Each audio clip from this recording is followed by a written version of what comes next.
Hello everyone and welcome back to another AFK Journey video. In this video we're going to be talking about Bonnie. Should you pull her or should you pass her now that we've had like plenty of time seeing how she's functioning in the new season and all of the different game modes, and we have a bit over 5 days left on her rate up recruitment on the global server. I think now is a good time to evaluate, and hopefully at the end of this you guys can make a decision for yourself if you were still on the fence about recruiting for her, if this will be a good idea for you or not on your account. Okay, now the first thing I want to mention is that Bonnie, in my opinion, is not a must-pull hero, because Bonnie is not going to help your performance in any Dream Run boss as of right now, and even in Ravage Run, it was such a minor boost, because Bonnie is not a hero which specializes in single target or boss nuking comps, and she is more of an AoE damage dealer.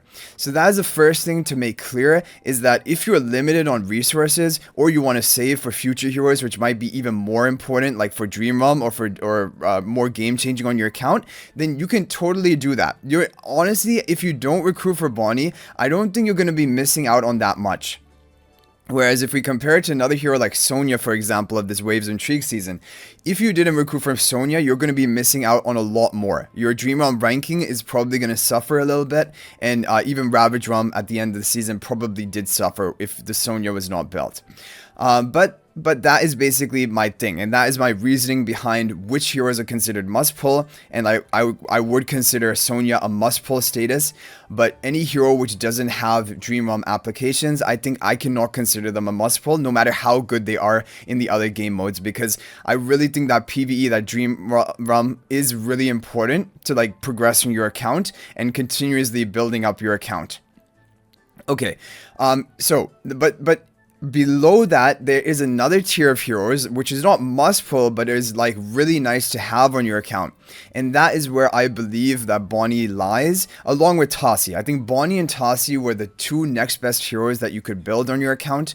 And they will help you because both of them are going to help you in AFK stages, and they're going to help you a lot in PvP. And those are the other two major game modes that we have, apart from Dream Run, which are going to be these two. So Bonnie is good in both of these. Now for AFK stages, Bonnie honestly is not used a lot. She is used in the Iron Almas nuking combo as like a 5th member. But the thing is, in that team, you can go without her. You can go for Carolina rather than her, Temesia, Arden, Tassi. There's so many different options in that Iron Almas combo. And really, the only core of it is Iron and Almas at Mythic Plus. Then you can put together the comp with a bunch of whatever other heroes you want to run. So Bonnie, yeah, does do well. And sometimes she is the best hero to run on certain stages. But you can do fine without her. So that is kind of why I don't really think that for AFK stages she's like game breaking or dominant. Like Tassi in the previous season, that was like for AFK stages, Tassi was kind of like a must have, because if you didn't have her, you could not put together the Lightbearer Tassi comp. But in this season, Tassi has now gone like much lower in value, because you don't need her. She's so kind of similar to Bonnie. In AFK stages, Tassi is still good, but like if you don't have her, you're not gonna really be missing out on too much, because you can just replace her for someone else if like you're running her in the Iron Almas nuke combo. So that is the thing about AFK stages. Now, when we come to PvP, this is where Bonnie shines, and this is why I'm on the whale account right now. I want to show you where I'm using Bonnie and like the effectiveness of her. Okay, so I'm going to show you guys my regular arena defense that I'm running right now. This is my regular arena defense, and I use basically the same heroes on offense and maybe in a different formation depending on which map we're actually fighting in. But the reason why Bonnie is so good is that she will apply the debuff onto enemies, and if you have any other form of magical damage, you're going to be spreading those aging magic debuffs rapidly onto the enemy team, and like within potentially 15 to 20 seconds of the match, like assuming you don't have Citrana or Viperon, if you have them, you can even spread it more quickly than that. But if you don't have them and you're running a team like this, within 15 to 20 seconds, almost the entire enemy team is going to be haste debuffed, and they're also going to be attack debuffed. And that is massive value, like a 50 haste debuff, and I think the attack debuff goes up to 30%, if I remember correctly. That is a lot of value that you're providing for your team, because it is going to give you a huge leg up and kind of like a competitive advantage compared to the enemy. And that is why now the meta has shifted, that everyone is basically needing to run Bonnie on defense. If they don't run Bonnie on defense, then you just run Bonnie of your own and you get like an unfair advantage, right? And now the only way to keep up is both players running Bonnie and both equally debuffing the opponent. So that is the thing. She has great synergy with other magical damage dealers like Talene, Lily May, and especially Talene, because Talene can provide the survival, like the stalling factor to your team, because Bonnie's debuffs are not only like going to remain for the whole fight, but that aging magic effect is also ticking damage per second, and it is going to be ticking on all enemies that have been debuffed. And that is a high damage amount, because when you see the damage chart of some fights, like I can just show you an example here of some fights where we're running Bonnie, you're going to see that Bonnie ends up dealing almost the highest amount of damage, if not the highest amount. And also, yeah, like, and these are also really quick fights, right? Like these replays you're seeing right now, this is after the Paragon changes have happened, and like there's a big advantage. So the matches only last like under 10 seconds, and so then you can't see Bonnie fully ramp up to the full potential. But maybe if we could take a look at some of the older comps, okay, we can't see that anymore. But yeah, Bonnie's damage is high, and the longer the fight goes, the more damage Bonnie is basically going to contribute.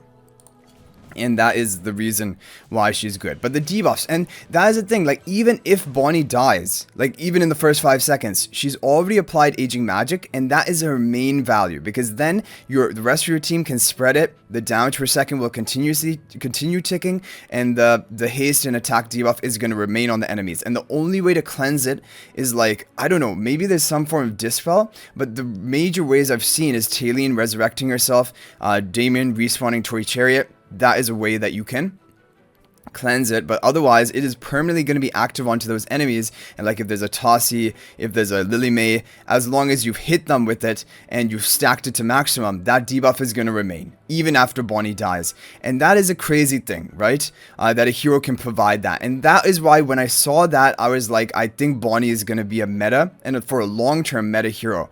Because you get that leg up, and like no other hero does anything like this. Like as of right now, we have heroes which buff yourself, but we don't have such a massive debuffer that has permanent debuffs onto the enemies. Like even if we have some debuff abilities, usually it's like single target, not a team-wide permanent debuff. That is crazy. It honestly is pretty insane. And yeah, so of course she's gonna do better in stall comps like the Talene, like Frester who's tanky. Even you can go for Scarlita, or if you have Scarlita, basically long drawn out fights. Even Thorin, sort of Thorin, Damien combos, they can work well as well. Now, the other thing is that now with the Paragon changes, it is really important for you to get a Paragon advantage. Now, it doesn't really necessarily matter which hero is Paragon upgraded. You just want to have a high number of high Paragon upgrades across your team. And Bonnie being an A-level main faction hero, she's a bit easier in my opinion to upgrade through the Paragon tiers. You can keep her on your wish list after you do the rated recruitment, or you can even go a bit more in the rated recruitment and take her up the Paragon tiers a bit if you want, because her main area where she shines is the PvP. And so then by doing this will give more inspiration and intimidation to your team, as well as giving you good rivalry stats for the Bonnie herself, like damage boost, damage reduction, energy generation. All of these are really good for her. Bonnie also has other things other than the aging magic debuff. Like if she can survive long enough, she can cast her ultimate, which is really, it's a high damage nuke onto enemies who are being debuffed with aging magic, and also stun. Like when she casts this ultimate, the burst is crazy. It's through the roof. However, I think there are also going to be a lot of fights where Bonnie will never survive to cast her ultimate.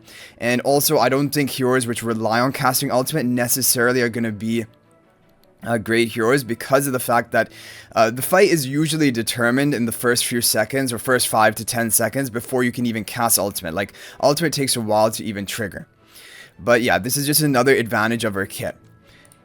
Apart from that, she does have some survivability, like protection. The Nightfall Shift is going to allow her to jump, and then that is going to allow her to reposition into an area where there are less aggro onto her, and also it does make her untargetable for the duration, and so then enemies are going to shift aggro onto another of your allies, and that is going to give her the protection. So it's like a mini version of Rainstorm Ballet of Lily May, basically. That is how it functions. So all of this basically means Bonnie is really geared towards PvP. And because, like we mentioned with the Paragon changes, you will want to try to send her as much as you can in order to just increase the inspiration and intimidation that your team is going to be getting. The Supreme Plus of Bonnie is going to cause enemies afflicted by the Aging Magic debuff to receive more magical damage from your team. So again, there's a lot of synergy with that, along with Taylene or Lily May, for example, and that is going to be great. So, but the bottom line is that if you're not running Bonnie, you're kind of playing without your full deck of cards, right? Like, because if the opponent is running Bonnie and you're not, they're getting a big unfair advantage for their side. So you kind of have to play Bonnie to match them. That is why Bonnie has become really relevant and really important for PvP. In Supreme Arena, of course, you will be running Bonnie in one of your teams. She can work well in this Hyper-G and Celestial against Stroll type team because she has great synergy with heroes like Freyasto and Taylene. But she can also work in like an Iron Almas Nuke combo if you're gonna run that, for example, like Iron Almas, and then you could go for Damien or you could go for Arden. Probably you would go for Arden, and then you would go for Bonnie. This is a really strong comp. It's better for offense because then you know who you're attacking, because on defense the opponent can just run Lily May and counter your combo, and then your team is a lot less effective. So I don't still recommend like running that on defense.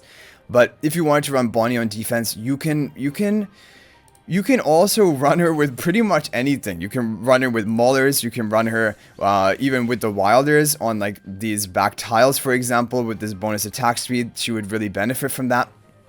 So Bonnie is just a hero which is very flexible. She does great in PvP in general. And that is her basically, that is where she shines, and that is where she becomes a hero, which is just such a important, like I guess kind of like a meta-defining hero.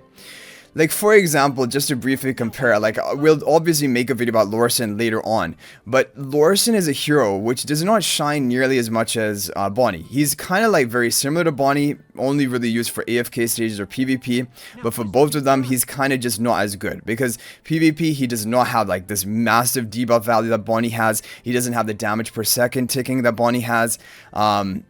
And he does have powerful things in his ultimate and other skills, but the value of basically that debuff and the damage per second, that is what makes Bonnie so great. It's all really this DK's reach ability. If she didn't have this ability, she would be one of the most passable heroes in the game. But this ability changes everything. And it's just by putting her on your team, you're giving yourself an advantage. And that is so amazing. Like, that is also really important for PvP. You need either survivability or you need some form of like permanent value to your team, even if the hero, for example, gets killed or is unable to do anything. And that is why I liked Scarlita for a long time. Like, now, obviously, she's fallen out of the meta or not being like overall considered top tier, even though she's still fine. Because Scarlita I always liked, because right from the beginning of the match, you're guaranteed to get that shielding. She's guaranteed to provide value for your team. Maybe it won't be enough, but there's guaranteed value. It's the same thing with Bonnie with her DK's reach, but it's a more like offensive option because it makes the opponent guaranteed to have debuffs onto the opponent and spread. But like we mentioned, there are counters, Shailene, Damien, but yeah, overall, this is why I consider Bonnie a great investment. I think she's amazing for PvP, and that is why, like, on this account, we took her to Paragon 4, and yeah, I think the thing is, a lot of rate up recruitment heroes are quite skippable. This is the trend of things. There are certain ones, like if we look at the Waves of Intrigue season, number 1 was Sonya, and she was the one that everyone should recruit for on their account. After that, it comes down to, do you have the resources? Do you have the ability? Do you like these heroes? Do you want to run them? Then you can go for Tassi and Bonnie, but they were like the next tier. And then all of the other heroes in the season were kind of like, I mean, they're more on the passable, skippable side. Not really too important or game-changing. So yeah, you guys can share your thoughts with me about Bonnie in the comment section. And if you want to talk to me more, you can feel free to join my AFK Journey Discord server. There's a link to that in the description of this video. But I hope this video helped you kind of get an idea of, should you recruit for Bonnie or not? And if you've already recruited for her, hopefully this helps you in getting an idea of where you should be using her, or maybe even if you're thinking about Paragon upgrading, whether you should do that or not. You don't need to Paragon upgrade her, like especially if your heroes are already at lower Paragon tier, but if you're trying to compete with opponents who have Paragon 1 heroes, Paragon 2 heroes, then you will want to upgrade Paragon on Bonnie, because otherwise Supreme Plus, even though her debuff has value, you're going to be missing out and like having like lower inspiration intimidation compared to the opponent if they're not Paragon upgraded. But anyway guys, thanks for watching. That was going to be it for this video. I'll hopefully see you guys in the next video, and until then, everyone, peace out for now.